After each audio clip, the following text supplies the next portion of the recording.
Mayroon ka bang tanim na malunggay? Alam mo ba na bukod sa hatid nitong linamnam, mainam sa ating kalusugan ang pagkain ng malunggay? Ang malunggay ay kilala rin sa ibang bansa sa tawag na moringa at sobrang siksik ito sa mga bitamina at iba't ibang mineral.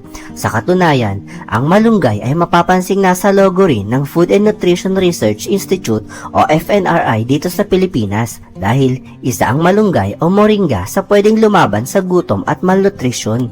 Napakatindi ng mga dahon ng malunggay dahil ang bawat dahon nito ay 7 beses na mas malakas kaysa sa orange fruits at 15 beses na mas malakas ang taglay na potassium ng dahon ng mga malunggay kumpara sa saging na sobrang nakatutulong upang labanan ang iba't ibang uri ng sakit. Kaya naman sa videong ito ay aalamin natin ang 15 dahilan kung bakit kailangan mong panoorin ang video na ito bago ka kumain ng dahon at bunga ng malunggay. At kung bago ka pa lamang sa channel na ito ay pakipindot muna ang subscribe at pakipindot na rin ang bell icon para lagi kang updated sa future uploads. Number 15. Nakagagamot at pumipigil sa kanser. Ang pagkain ng malunggay ay naglalaman ng mga katangian na maaari makatulong upang maiwasan ang pagkakaroon ng kanser. Naglalaman ang malunggay ng niacin na isang uri ng anti-tumor compound na pinipigilan ang development ng cancer cells sa katawan. Number 14. Nagbibigay proteksyon sa atay. Ang labis at madalas na paggamit ng anti-tubercular drugs upang gamutin ang tuberculosis at iba pang harmful na ating kinakain ay nakasisira sa ating atay. Ang pagkain ng malunggay araw-araw ay pinoprotektahan ng ating atay laban sa mga damages at pinapabilis nito ang pagkukumpuni o repairing process sa ating atay. Number 13. Nakapagpapatibay ng buto. Ang malunggay ay naglalaman din ng calcium at phosphorus na tumutulong na panatilihing malusog at malakas ang mga buto.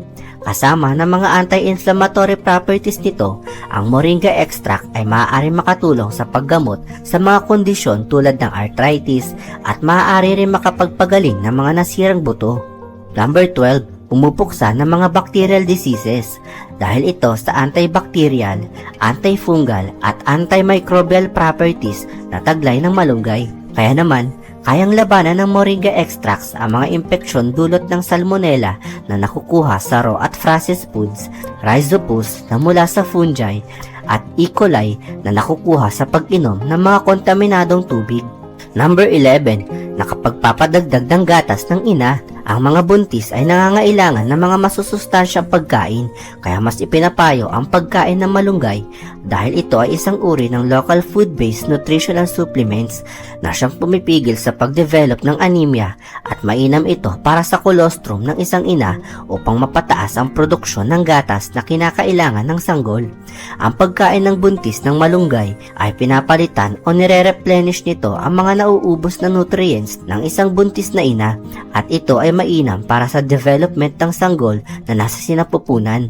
Pinapataas rin ng malunggay leaves ang energy level ng buntis at natutulungan din ito ang isang ina upang makarecover sa postpartum. Number 10. Nakapagpapaganda ng mood.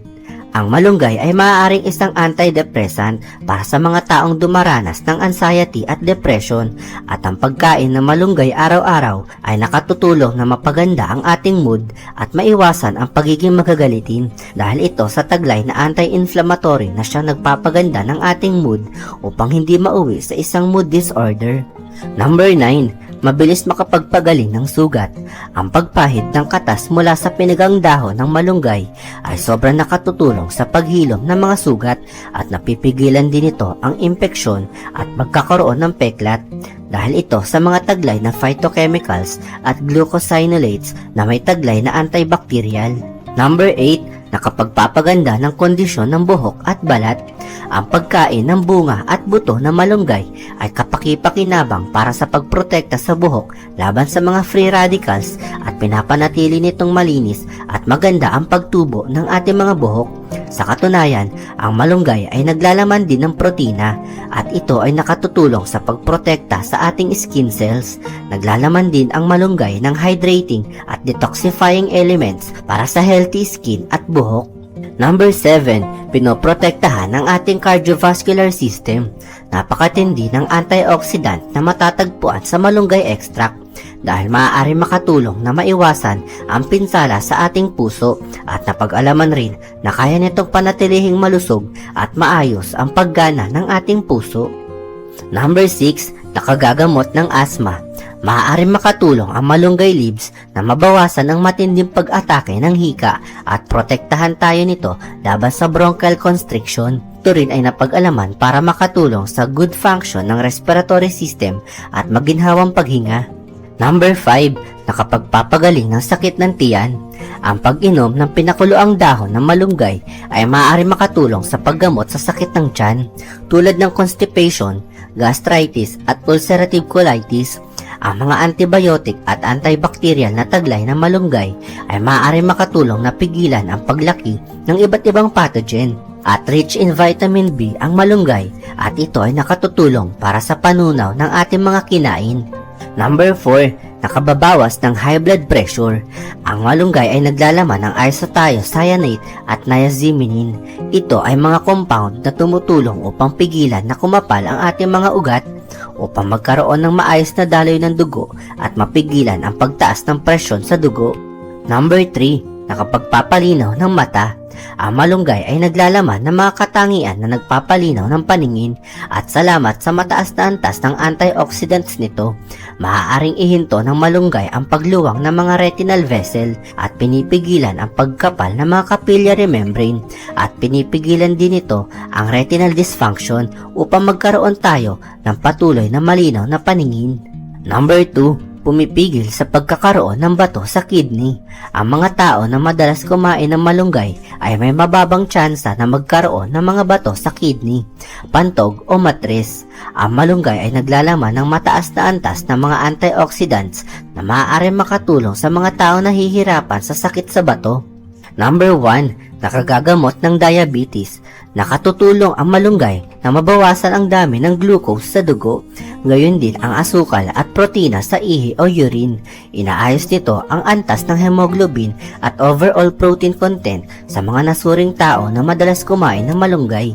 At dahil dito ay nakitaan ng potensyal na mapababa ng malunggay ang paglala ng diabetes. Isang paalala lamang mga kaideya, dahil ang araw-araw na pagkain ng malunggay ay hindi inirerekomenda sa mga taong mabababa ang dugo dahil mayaman sa hyperglycemic, antioxidant at lipid regulating properties ang dahon ng malunggay na sobrang lakas makapagpababa ng blood sugar at level ng kolesterol sa katawan.